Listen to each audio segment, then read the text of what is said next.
Marketing Shortcuts for the Self-Employed. A regular speaker for Bloomberg TV, he has spoken about business trends, technology, and innovative online marketing channels at conferences and business events around the world. Patrick spoke about Learn Intuition at the TEDx Sacramento events in 2012 and 2013. Patrick's other books include Webify Your Business, Internet Marketing Secrets for the Self-Employed, and Make Yourself Useful, Marketing in the 21st Century. He has been featured by the New York Times, LA Times, San Francisco Chronicle, CNN Money, Fortune, Bloomberg Business Week, the Associated Press, Money Magazine, and Forbes, among many others. Please welcome Patrick Schwerdtfeger.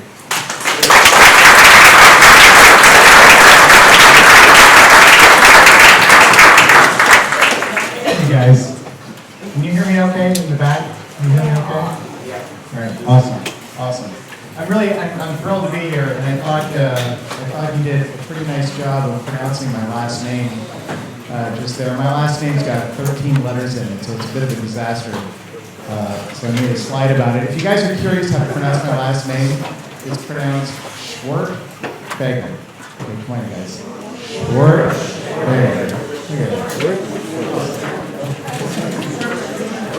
So I live here in California. So I probably should have run for governor. I missed my chance.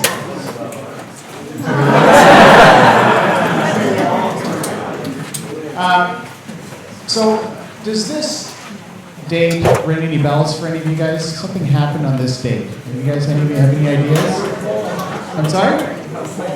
No, I wasn't born that day, although it's not that far off. I was born in 71. You have any idea? No? Just yell it out.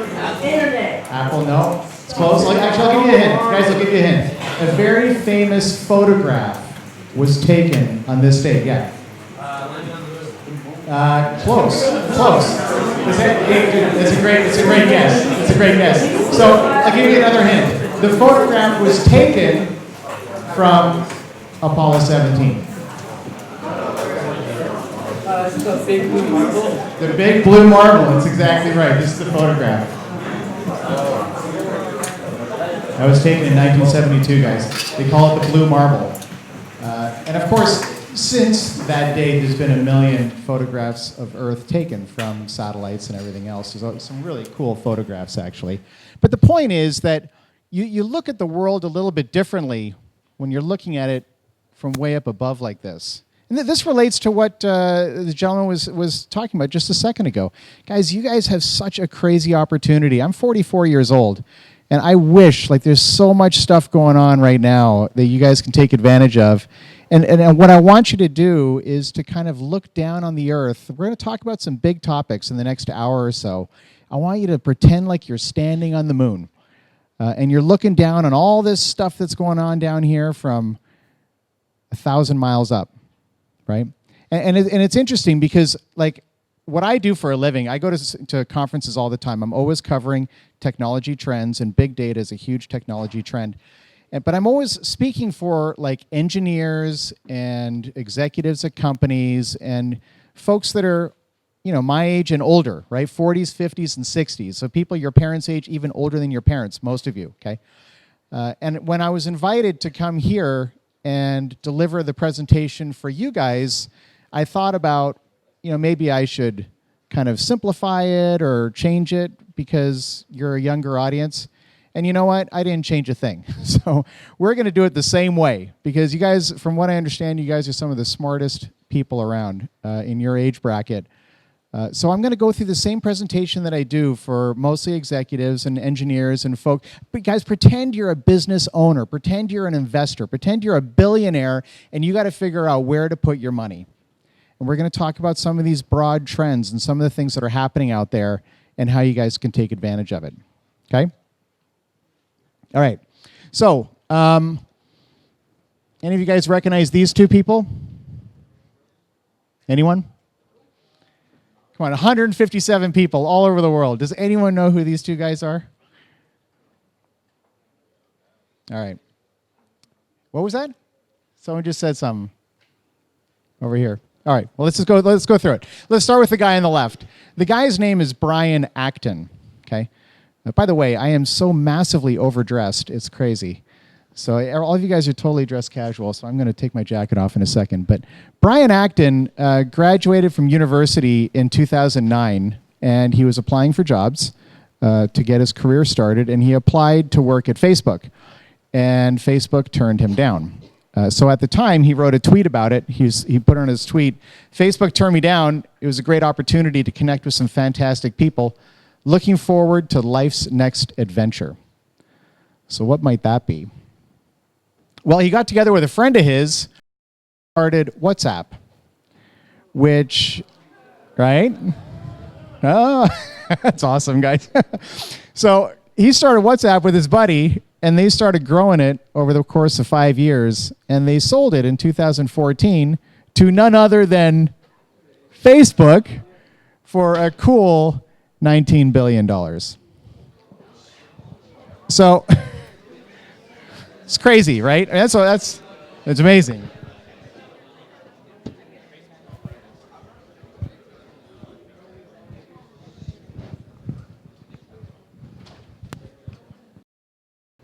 All right. So there's a few different ways you can look at this.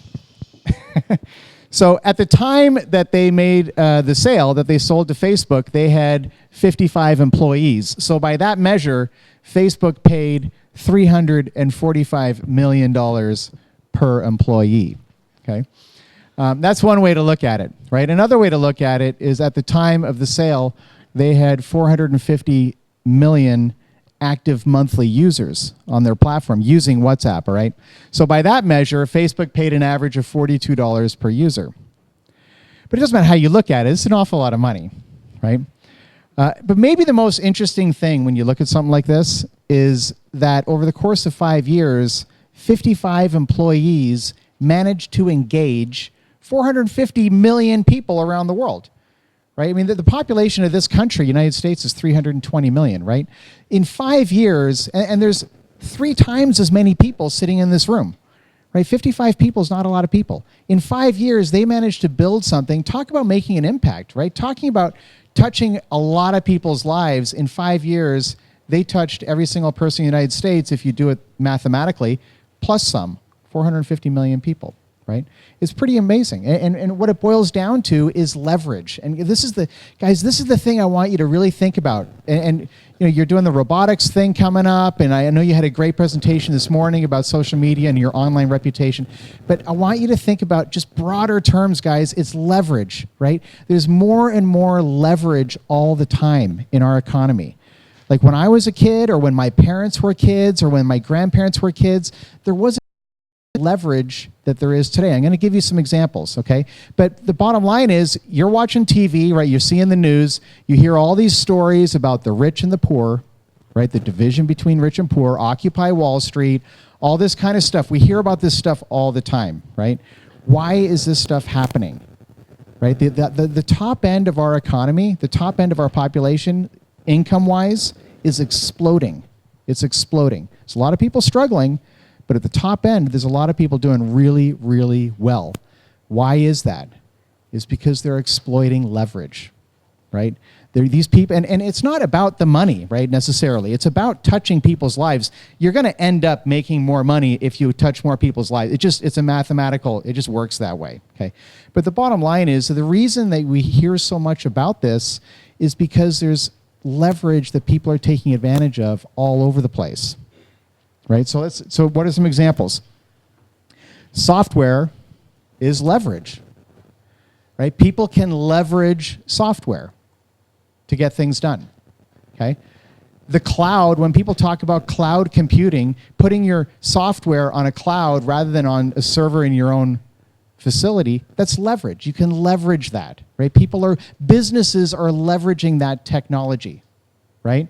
You look at mobile technology, that's leverage. People are leveraging it. WhatsApp leveraged mobile, right? It's an app that was on mobile devices, just like all the other apps that we have, right? It's a form of leverage. Businesses, people, they're leveraging that technology, right? Outsourcing, right? It's people here from all over the world.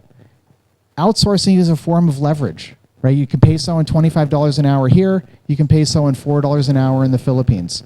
right? It's just something that you can leverage, and people are taking advantage of that, right? Robotics. How many of you guys know about Baxter?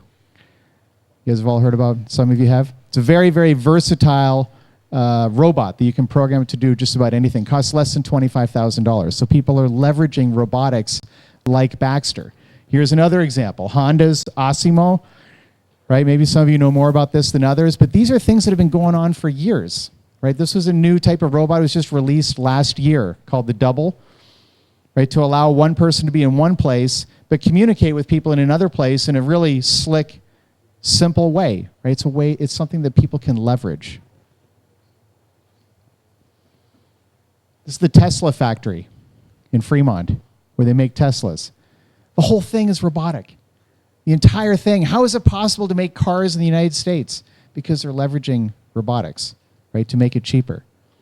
And this is a distribution center for Amazon, right? You guys got to look at this thing. They have, see all these are all individual shelving units, and they're all moving. See that orange thing right there? This is what it looks like. These things, they're all robotic. And so they can take these shelving units and bring them all over the facility.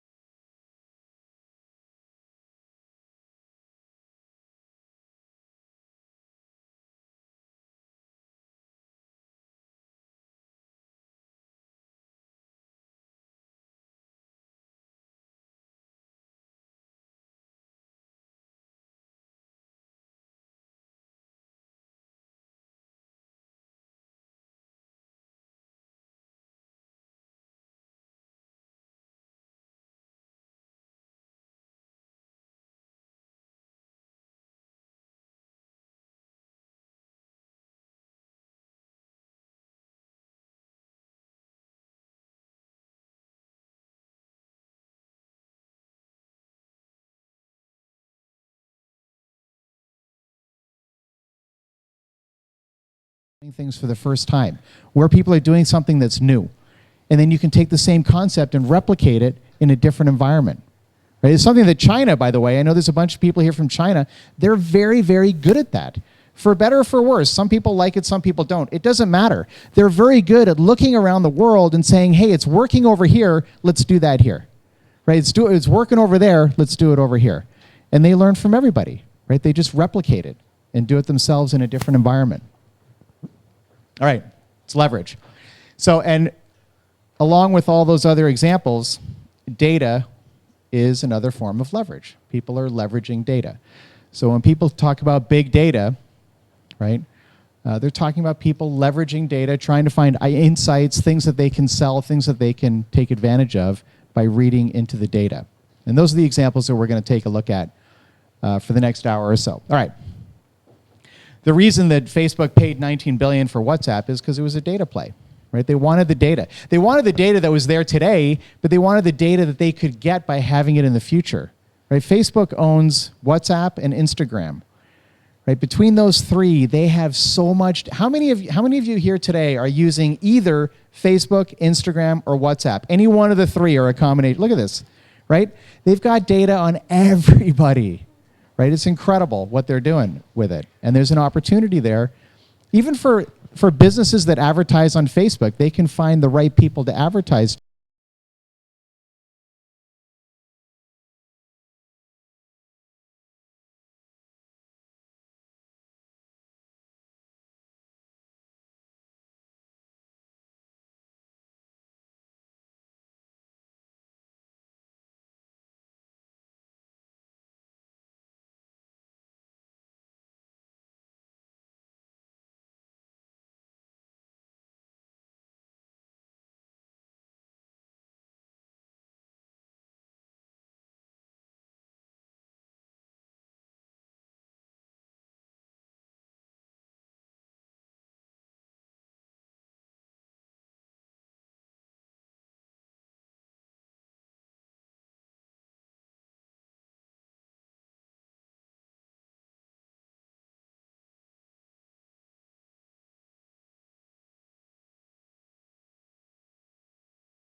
It's what they call the Internet of Things.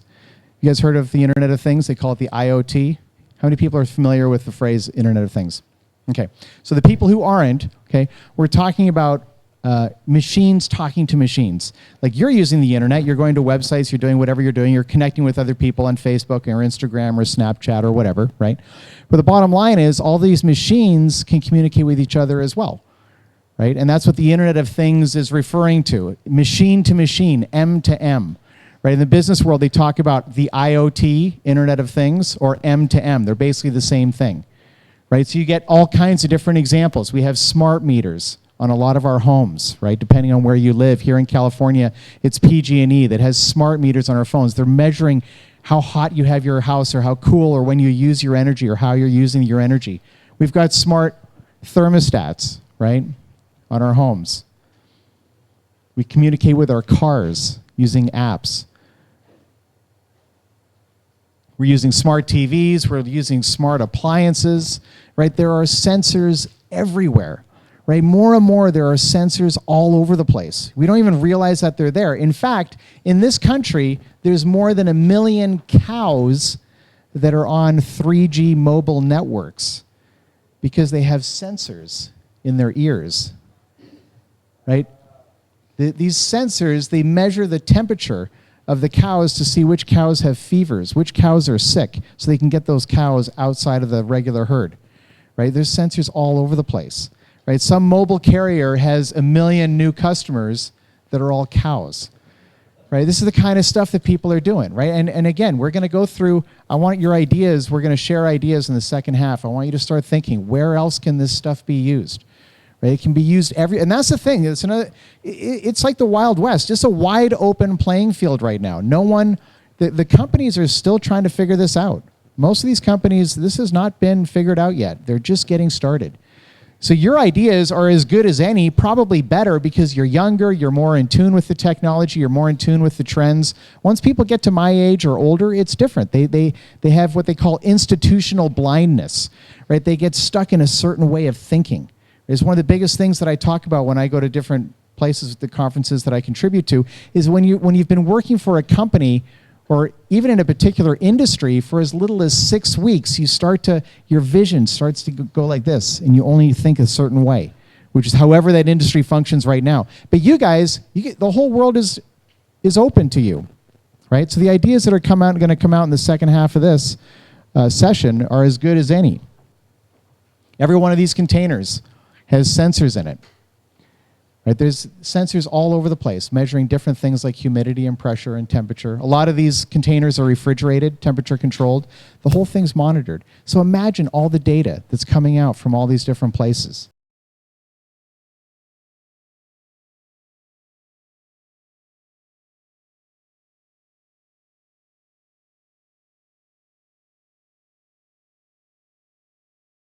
Through these channels, right? Data going back and forth. There's only 7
Total amount of data being captured and stored by industry doubles every 1.2 years. So the whole thing, right, there's an exponential curve that's unfolding.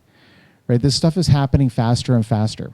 There's all kinds of statistics. I can throw statistics at you all afternoon.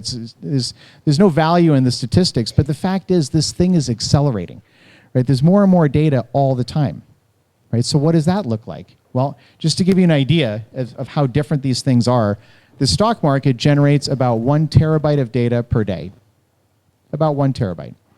Right? By contrast, Facebook generates 30 terabytes of data per day.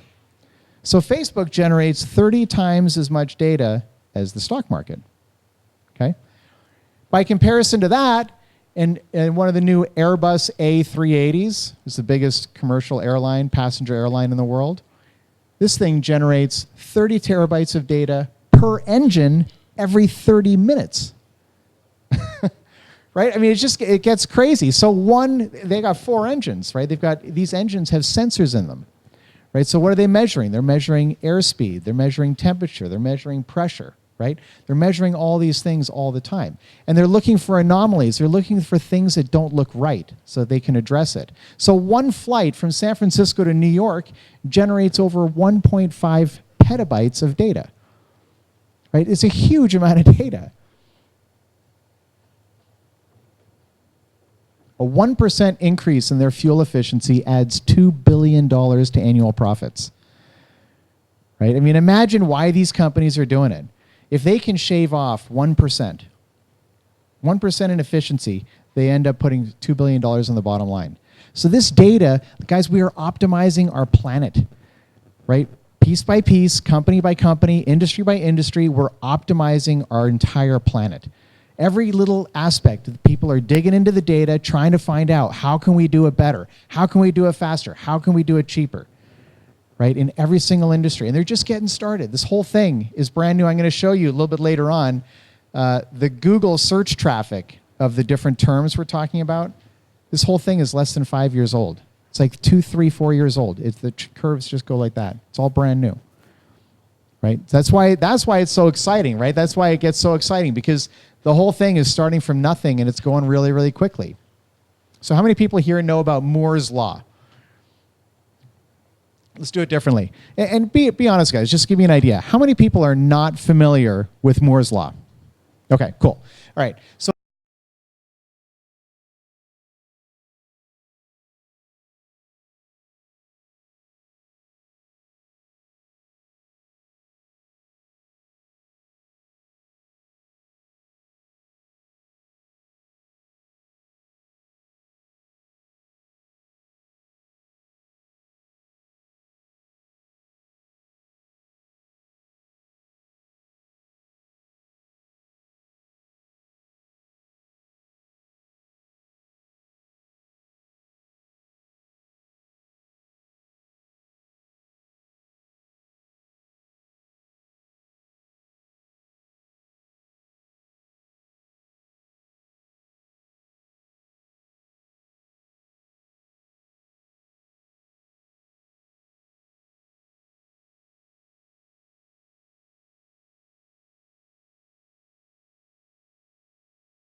following this exponential curve.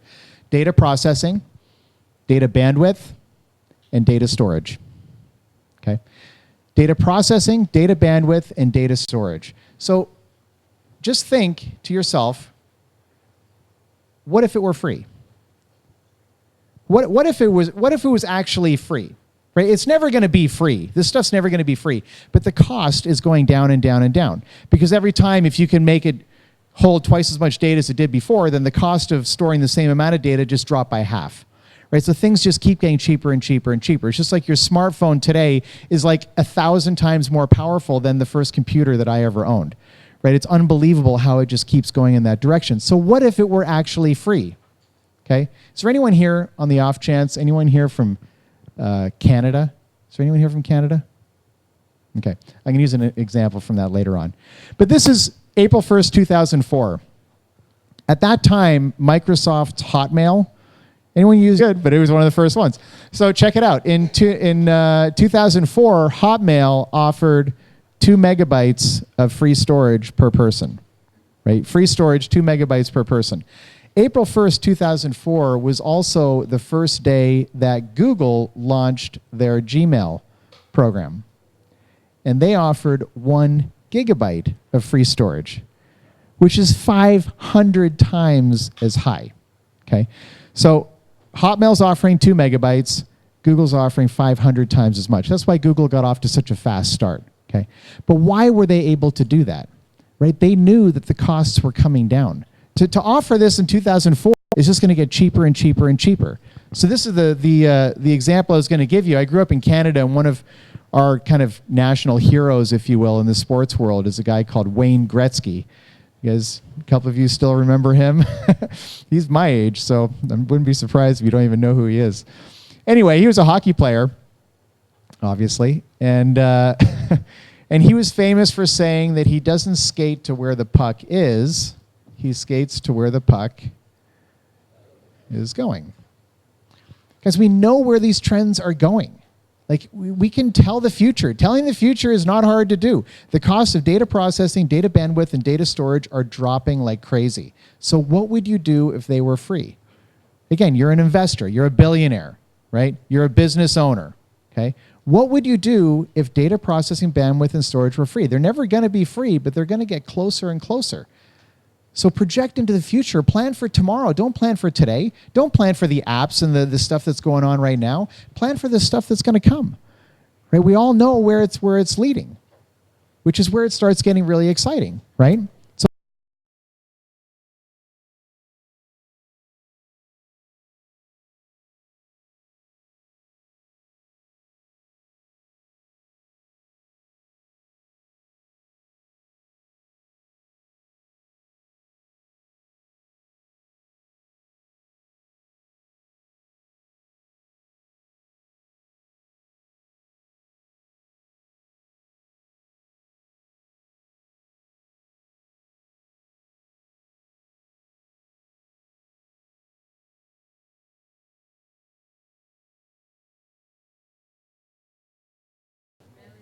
$1 million is one guess. Anyone else? Actually, it wasn't that much. It wasn't that much. But it was a lot. It was $80,000. So, 2020.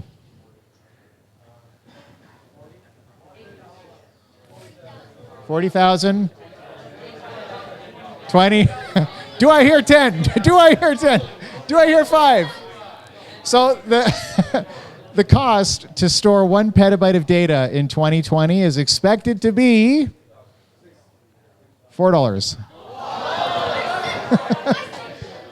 So, I mean, guys, this stuff is true. Like, you can't make it up. It's crazy what's going on, right? It is unbelievable what's going on. These prices, well, the exponential curve, like when you take, let's say, think about doubling, okay? How many times does the number 1 have to double to get to 100? Just quickly, just.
because it's expensive. $80,000. They're the guys who pioneer it, right? And they're spending a ton of money.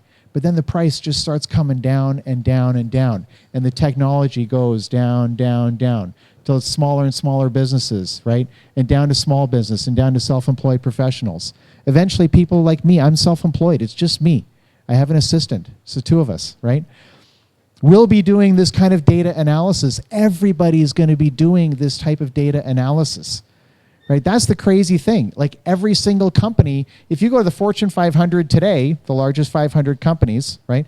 Every single one of them today has at least one big data initiative. They're doing something in the data space, right? And you just go down, all those mid-sized companies, guys, there's thousands of them, hundreds of thousands, millions of small businesses. They're all going to be doing this, right? Imagine, you guys are going to be owning some of those businesses, right? The intersection in 2020 is 5 years from now. So if you're 17 today, you're going to be 22 then, right? This is all going to happen really quick. I wish I was your age.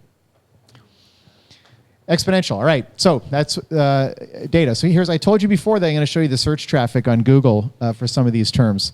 So again, it's just, I mean, I'm just saying the same point different ways, but this is, what is this? 2012 right here.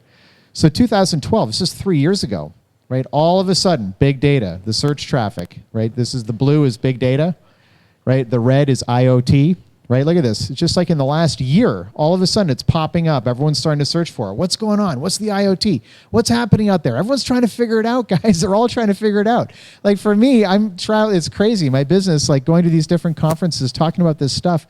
There's so many companies that are hiring people like me just to try and help explain it because everyone's trying to figure it out. What's going on? Right? They're all running scared because they're trying to figure it out faster than their competitor. Right? Data science. I'll tell you, believe it or not, the two sexiest jobs, or let's say degrees these days from university right now, data science, data engineer. Data science and data engineer. If you guys are going into data, right, and you know how to operate and function in a data-rich environment, analytics, statistics, all that kind of stuff, every single company is trying to hire. That's the bottleneck. The bottleneck within big data today is human talent. The technology's there. Even the money's there. But the human talent, there aren't enough people, right? And the people who are, like people in this country are not taking STEM educations, right? Science, technology. They're not, in this country, the numbers are very low. They're much higher in China and in India and even Brazil and other countries. There's a higher likelihood that people are going to go into these fields. But there's a lot of work. There's a lot of work in data science and data engineering. All right.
But you look at a company like General Motors or General Electric or whoever, right? Some of these large companies, they're selling products, they're selling services, and now they're using data.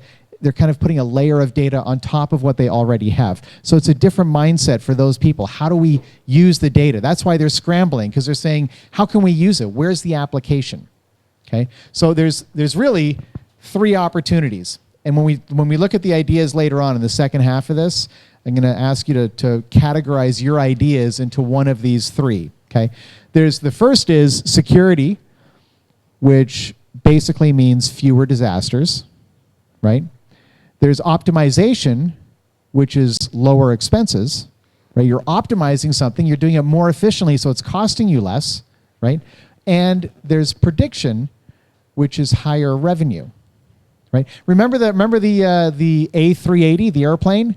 What are they doing? They're optimizing, right? They're optimizing their engines. How can we make our engines 1% more efficient? It's going to save us $2 billion, right? That's optimization, lower expenses. What about the stock market? The high frequency trading, that's prediction, right? They're predicting what's the price going to be in 2 seconds or 1 millisecond, right? Is it going to be a penny higher than it is right now? If so, we take the trade, buy, sell in a second, right? They're predicting the future. So anytime you predict the future, for the most part, you're adding revenue, right? There's new sales. You can sell that prediction, right? And if you're optimizing, you're generally lowering expenses. So most of the opportunities in the big data space, it all comes down to these three things, right? And it's not always just one or the other, right? It can be a combination. You could be doing different things. Like, for example, and I'll show you an example in just a couple of minutes, of what they call predictive maintenance, right? So when you're driving your car, your parents are driving your car or whatever, how many of you guys are driving already? Awesome. Okay. So when you're driving, you got the check engine light, and it comes on when there's something wrong. There's a sensor in your car that's looking for things that are wrong so you can fix it before your car busts on the freeway. Right? We're trying to avoid the car breaking down on the freeway. So the sensor goes off and says, hey, you got a problem here. You got to take. That's predictive maintenance. Right? So we're trying to predict when like these airplanes, all the airplanes that are landing all the time, every time that plane lands, there's sensors that are looking at the plane to say, do we have to change something? Because you can't have the plane break when it's in the air, right? You want to try and fix it before that happens, right? And by the way, people hate airlines, right? There's certain types of companies that people instinctively hate. One is like cable companies, like Comcast. Everyone hates, cable companies. Everyone hates large banks, right, for the most part, and people hate airlines. The truth is, airlines are actually one of the most reliable. When was the last time? I mean, planes don't go down that often. They do, sometimes, right?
Cities. What's the best example of a smart city today? Any ideas? Tokyo is very close. Absolutely. Tokyo is one of the best ones. Seoul, South Korea for sure. Singapore, right? Dubai is trying. They've got a lot of leading edge tech, but their application's a little bit behind. So Singapore, as one example, like they have crazy traffic in Singapore, right? Like insane, and not anymore. Is anyone here from Singapore? Anyone? Okay. Singapore is awesome. I mean, it's incredible. What they've done there is insane. But they had a really, really bad traffic problem. Okay, so they put sensors on all their roadways, and what they do is they have tolls that you pay, and the amount that you pay depends on the traffic. So if it's in the early rush hour, you're going to pay more than if you travel at 10:30 in the morning when most of the traffic has died down. Or if you go really early in the morning, like 4:30 in the morning, you pay less, right? Or in the evening. And what's ended up happening is they've reduced, it's really fascinating, the domino effect, okay? They've reduced the commute time of their average commute traffic from 40 minutes to 30 minutes, about. I'm simplifying, okay? But they've reduced it by about 25%, okay? So what ends up happening? Number one, the quality of life goes up, because people aren't stuck in traffic all the time, right? Number two, pollution goes down because you don't have as many cars. The same number of cars are on the road, but they're on the road for 30 minutes instead of 40 minutes.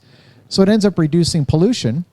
And number three, the entire society becomes more productive because people aren't wasting that extra 20 minutes stuck in traffic every day, right? It's really cool, some of the stuff that they're doing, right? What's some of the other areas? E-government, right? What are the countries? There's two groups of countries that are leading the edge in e-government. So if anyone's not familiar with e-government, we're talking about any government service that's delivered over electronic channels, okay? Like there's places, well, I'll tell you what the two, well, take a guess. Where are the two regions of the world that are leading in e-government? Say it again, I'm sorry. Do you say Germany? Sweden? It's exactly right. Northern Europe is one of them, right? Northern Europe, so you got Sweden, you got Denmark, Germany, even the UK. They're leading the charge. Those countries are way ahead, right? What's the other region? Asia.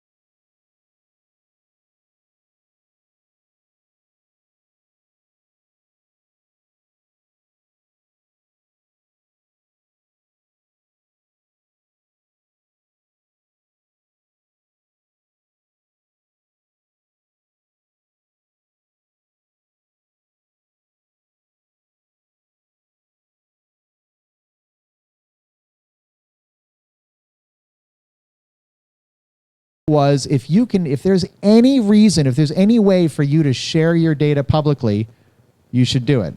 Now, we all know there's places where they didn't, okay? But the bottom line is there's over 500,000 different data sets that are available today on data.gov. Any one of you can go there. Any one of you, and by the way, there's a ton of new businesses that are popping up by people digging into this data and looking for opportunities, things that they can sell.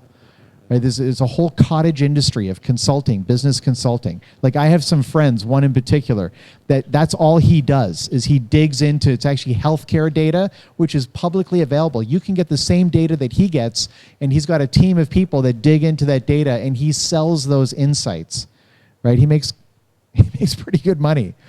Like this is the, guys, you can do all of this stuff, right? You guys are smart, techie people. Right? You don't have to be, 25 years old or 35 or 45 to do this stuff. You can do it when you're 15. No one's going to tell you not to. Right? It's awesome, some of the stuff that you can do. All right. Intelligence. Again, whether you like it or whether you don't, they use data. And it's not just the US, right? A lot of countries. China does it, believe me. Russia does it. Every country is using data. And these are what they call the four horsemen. Facebook, Apple, Google, and Amazon. These are, if you want to see what's happening on the internet, follow these four companies. Now, in 5 years, it could be different companies, right? It's going to change along the way.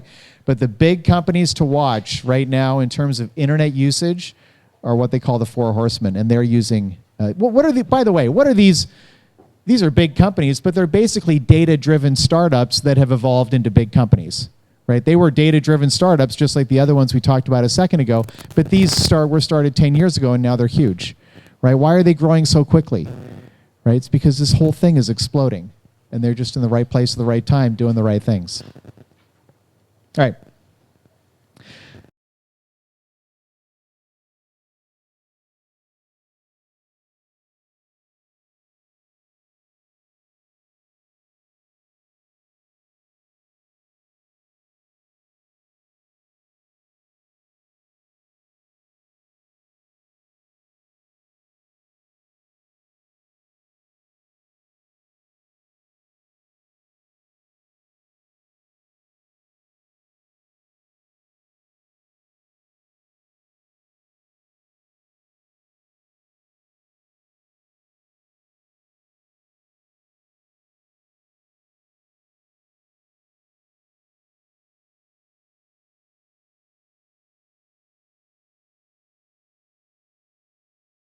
discussion, I'm going to get you guys to go into groups and share ideas, and then we're going to share some of the ideas that you guys have with the group.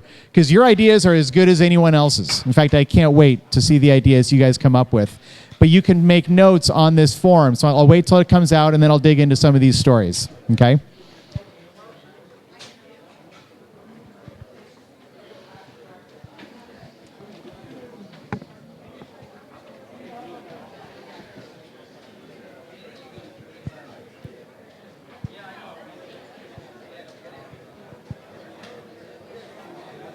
Okay so far?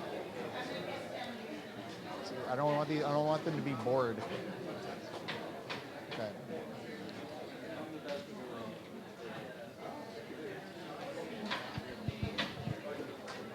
All right.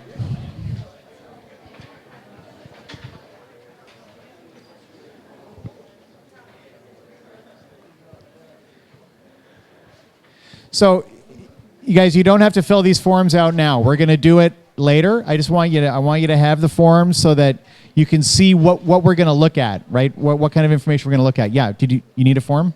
Okay. Does everyone have a form? I made 160 copies, so it's just about...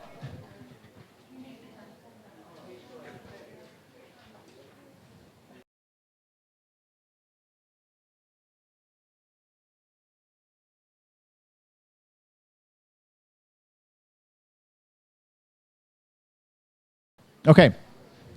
So some of these stories are great, guys, and this one, I'm hoping you're going to like this one. So this is it's actually...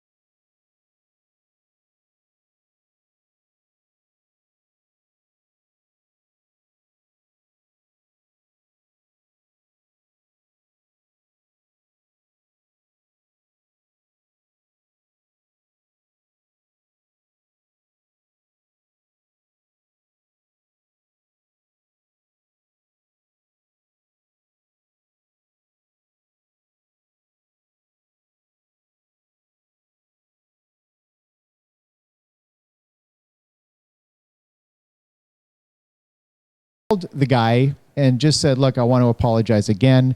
It's horrible. We took care of it. Her name's off the list. And the father, the father said, actually, I owe you an apology because as a result of this whole fiasco, we've had some conversations in our house, and it turns out there's been a whole lot of things going on that we didn't know about, and my daughter's due in August. So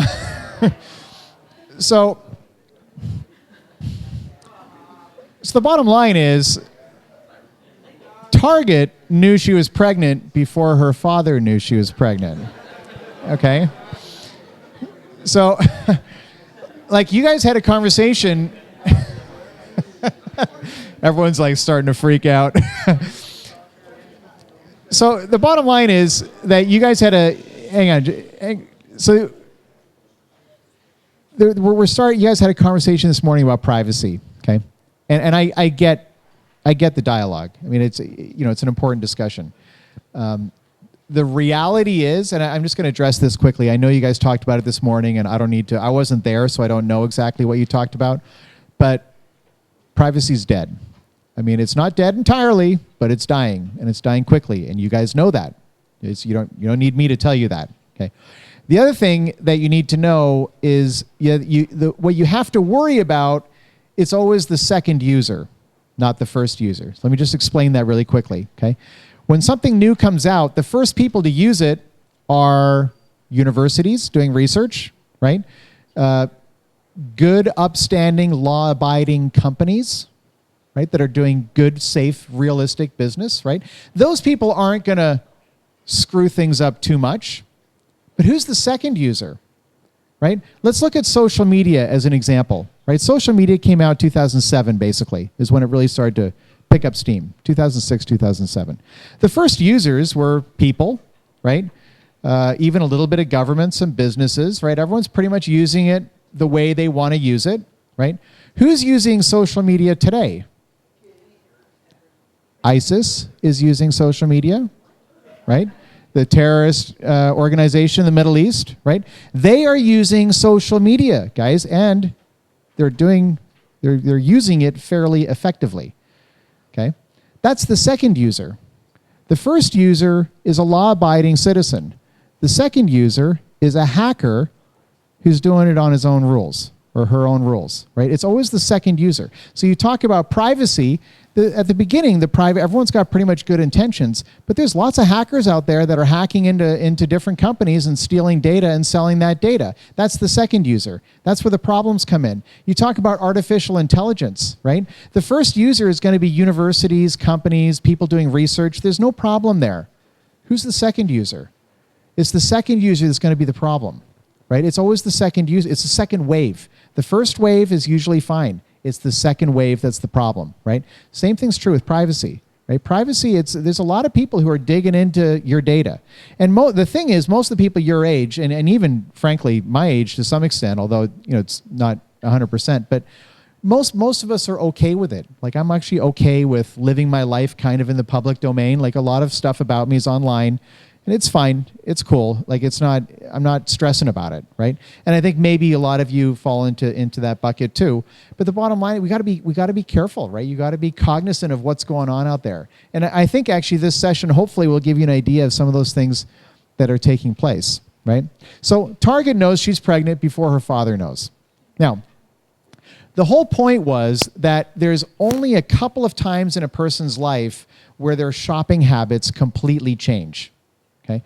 One of those times is when you have a baby. Okay. Isn't this a great photo? This is a great photo.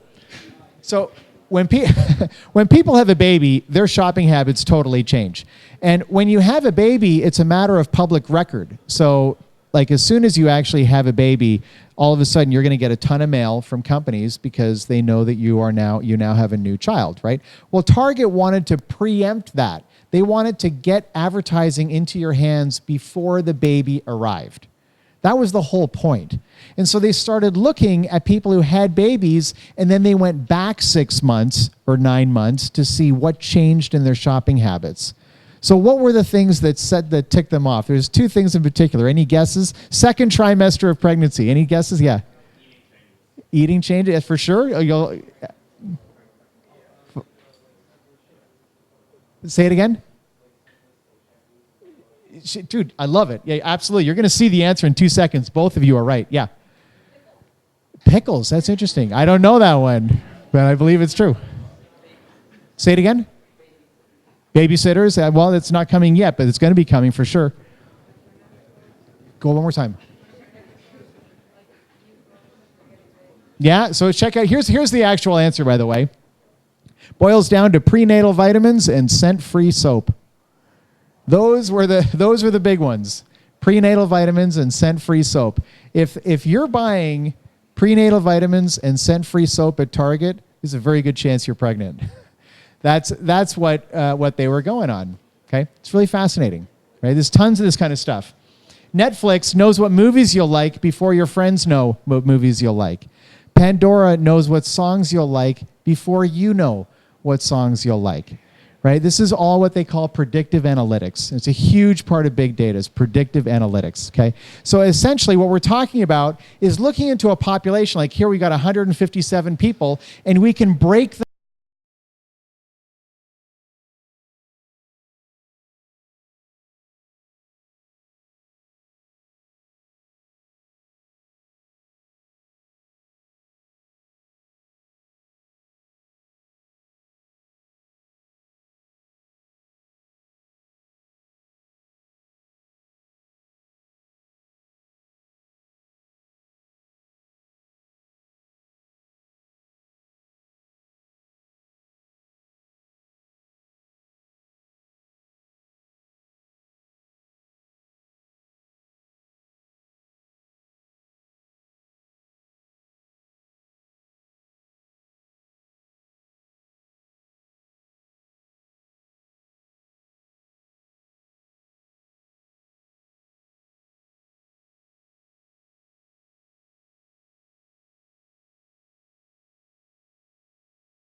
too much stuff here. So New York City had a big problem with their manholes. There were electrical fires underneath some of their manhole covers, and the manhole covers were exploding and like hitting buildings and hurting people. So they wanted to figure it out. This is, this kind of stuff was happening quite regularly. So they hired some MIT students to look at all the data and try and figure out some sort of formula. And it's not an easy task. So they had 52,000 manholes in New York City, 23,000 miles of cable, 61,000 trouble tickets, and 126 years of maintenance records. So this is not an easy task. But you want to go into data science and data engineering, this is the kind of problem. You're like, all right, here's the data, you figure it out, right? But they actually did, and they reduced manhole cover electric fires underneath the manhole covers by 80% by doing this. And it's not really that surprising. The culprit, for the most part, was old wiring. But the bottom line is they solved the problem, right? It's what they call predictive maintenance. This is what I was talking about earlier on. So you have like your car, right? Your asset. All of a sudden, little things are going wrong. So these are little cues that are saying, okay, hang on a sec.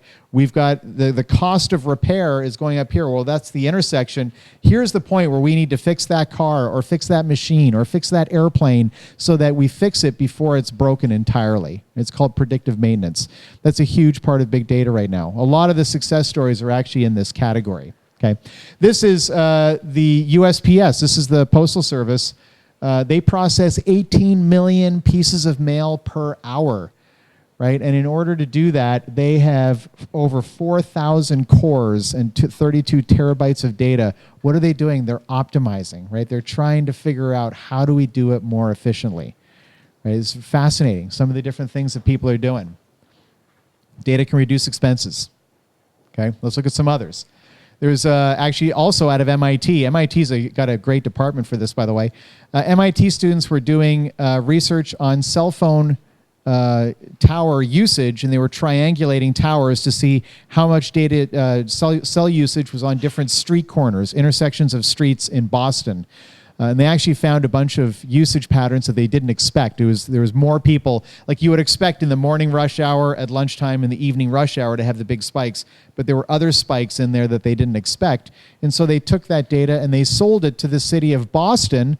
They actually sold the data, made money on it, and Boston used it to calibrate their street cleaning and their garbage pickup schedules, okay? So they took their data and they sold it to somebody else, right? Let's look at another example of that, right? There's a company in India, cell phone company, that had like 300 million customers, right? There's a billion people, more than a billion people in India, 300 million customers with this one cell phone company. And they don't have like credit scores in India the way we do here, like Experian, TransUnion, Equifax. Those are the big credit rating agencies in this country.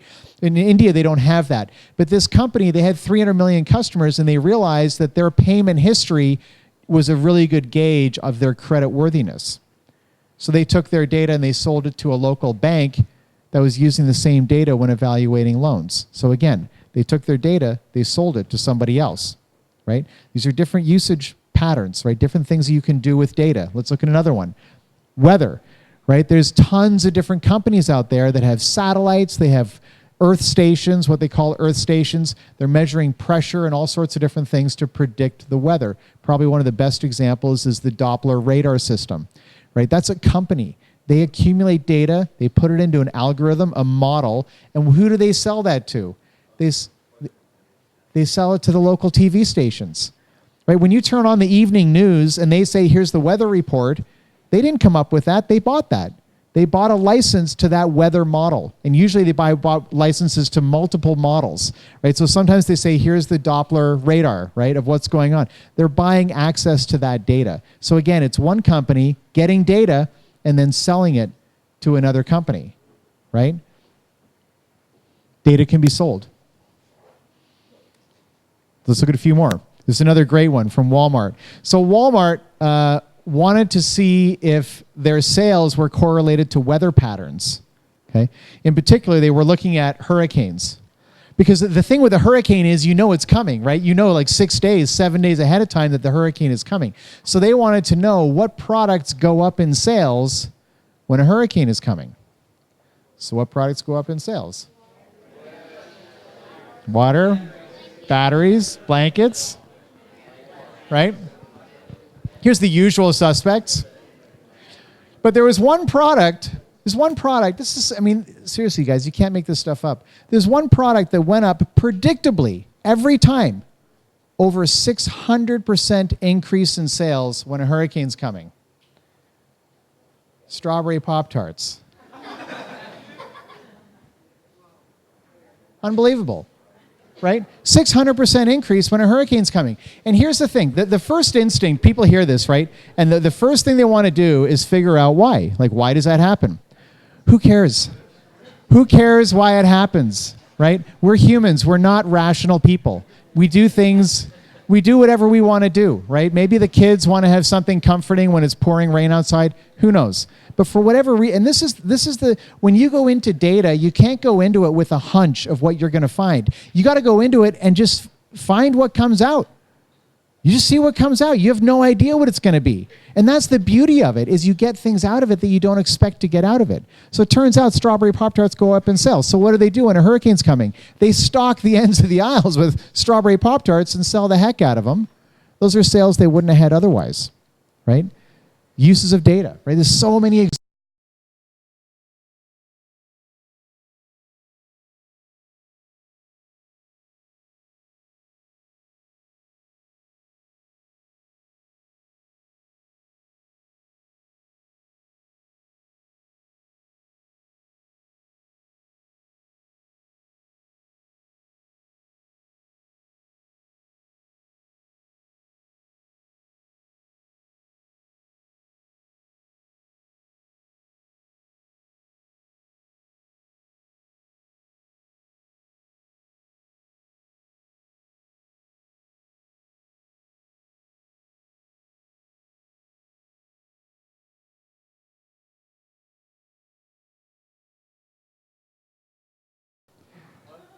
Or felt pads for their furniture, or they have a carbon monoxide filter in their house, have a very high credit score.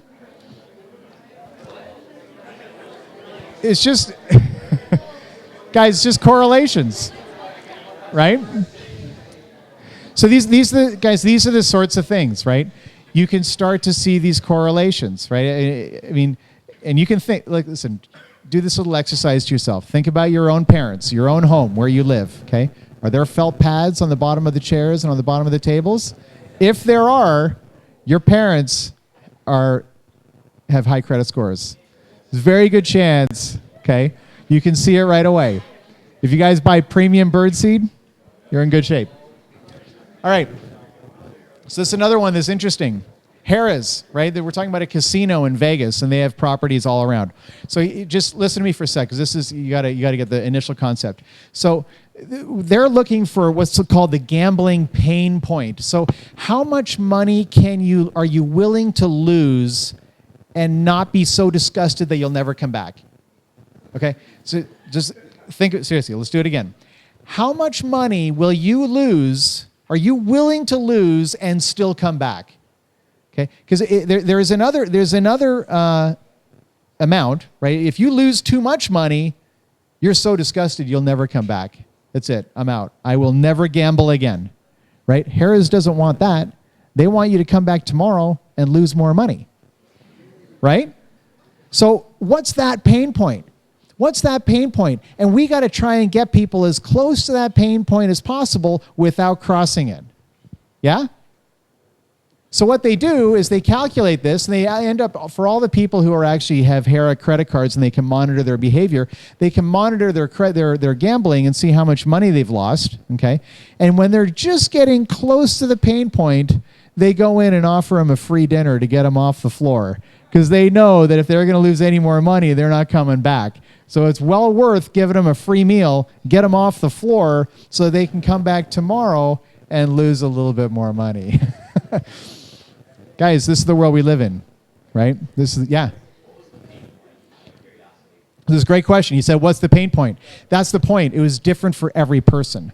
So every single person, they monitor it on an individual basis. So they're like, you know, this person over here can lose $400 and still be fine. But maybe this person over here can only lose 200 and he's already, or she, whatever, he, she, is disgusted. And maybe there's a high roller that's willing to lose 20,000 and still be okay. So they measure different pain points for every single person, and they monitor it in real time, right? Talk about real-time analytics.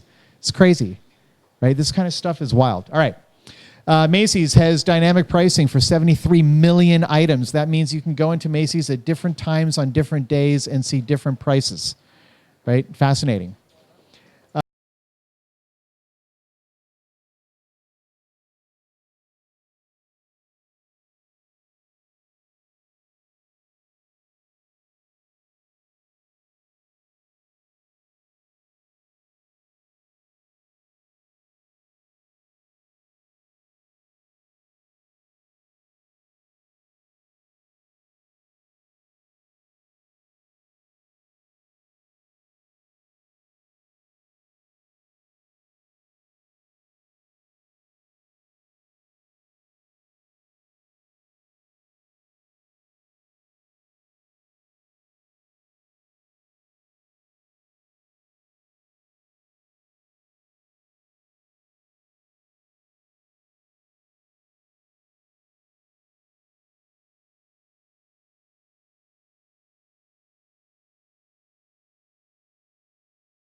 Okay, and then we'll wrap it up. Okay, and then we'll do the exercise after that. But this is a couple more. So police, this is another really cool one, guys. So it turns out that crime, similar to earthquakes, tends to have aftershocks. So just hear me out. And seriously, think about the mentality of a criminal. Okay, when there's one crime, there tends to be other crimes right nearby that are very similar. You want to know why it is? It's because, so let's just say it's a couple of guys, they do a crime, pull something off, right? What do they do after they pull it off? They didn't get caught. They go to the bar where their buddies are, and they tell them, hey, we just did this, this, and this, and now their buddies are like, oh, man, and they're jealous, and they want to do it too.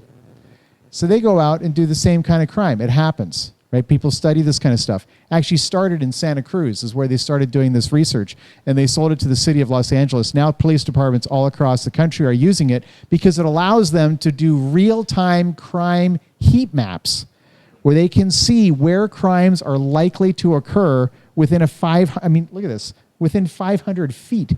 Like we're talking within a few city blocks. So they can take their allocation of police officers, their police assets, what they call them, and direct them right to the places that are most likely to have a crime based on what's been happening there earlier on in the same evening. Right? Crazy.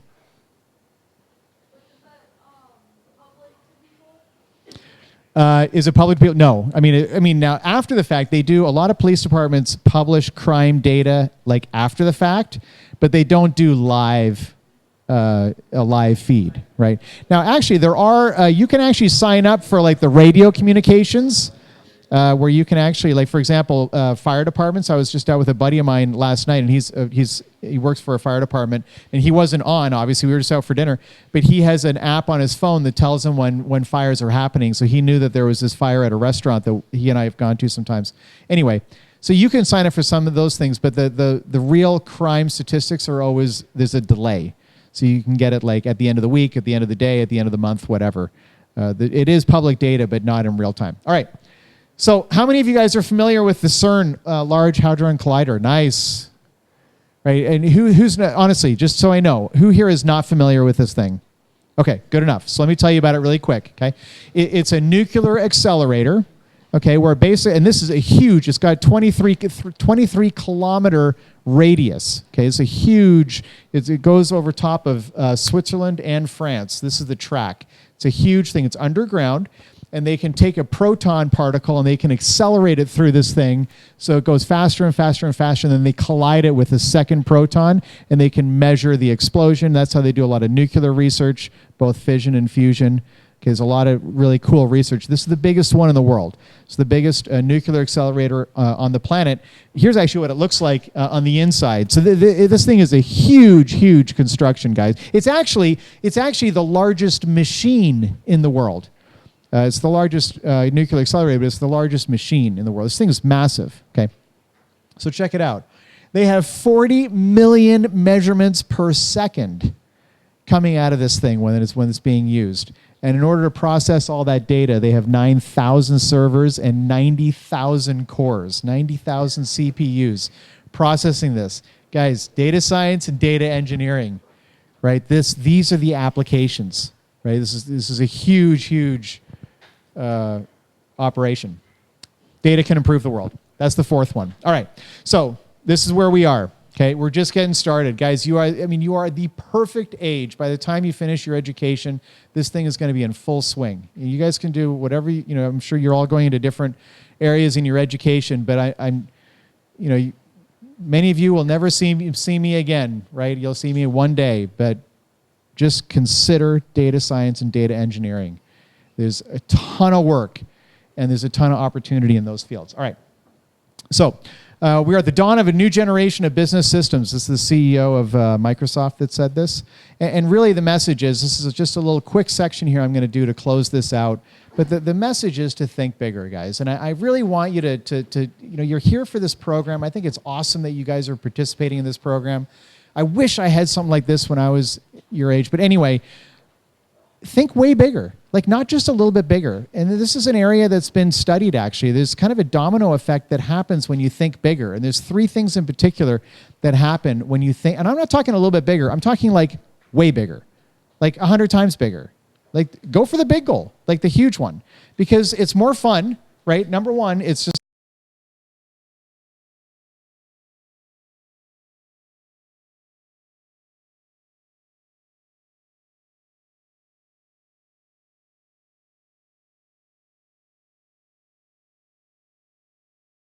end up inspiring everyone else around you, including your friends, including your family, including your employees, if you're in a company, including your competitors, including your customers. Everyone wants to be part of something big. That's where the fun is, right? Who gets excited? People get excited when someone's doing something big, right? There's no reason why you can't do this. There's never been a better time in history to do the big thing than now. It wasn't like this 30 years ago. It wasn't the way it is now, right? It's different today.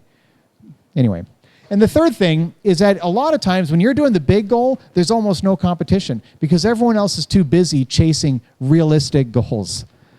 Forget realistic goals, right? Go for the big one. You guys are, 14 to 18, yeah? Anyone here 19 or 18? Is anyone here 18? Okay, a couple people.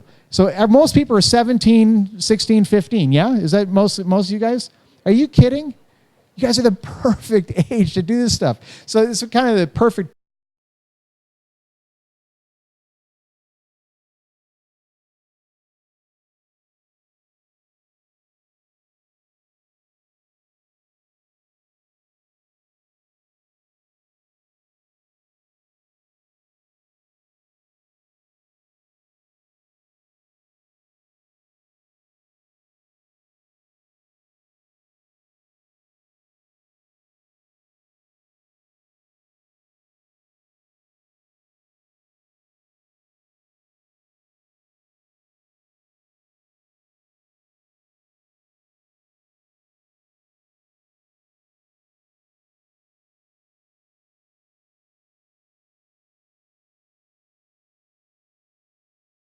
Any competition there? Nope. No one thought to produce a high-performance electric car. They all produced ugly, slow electric cars. Right? So he produced a race car. I think it was 0 to 60 in 4 seconds, guys. No one else is doing it. No competition. Right? And just last year, he introduced the Powerwall. Have you guys seen this? This is a battery. This thing is a huge battery that looks beautiful. You put it in your house and you hook it up to your solar panels so the solar panels can charge the battery during the day so you can use it at night and disconnect from the grid entirely. Do you think that's going to sell well? Any competition?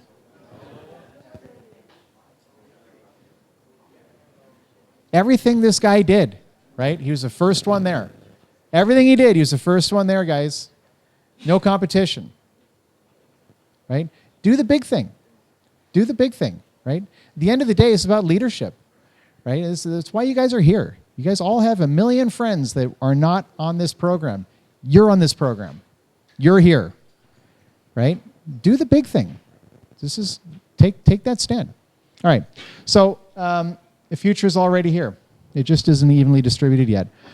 Some really cool case histories. So here's what I want to do. Just hear me out for a second, because this is going to be fun, and we got 45 minutes. So what I want you to do is to split up into groups according to your birthday. Okay, so we're going to have January birthdays here, February birthdays here, March birthdays here. Okay, April, May, June.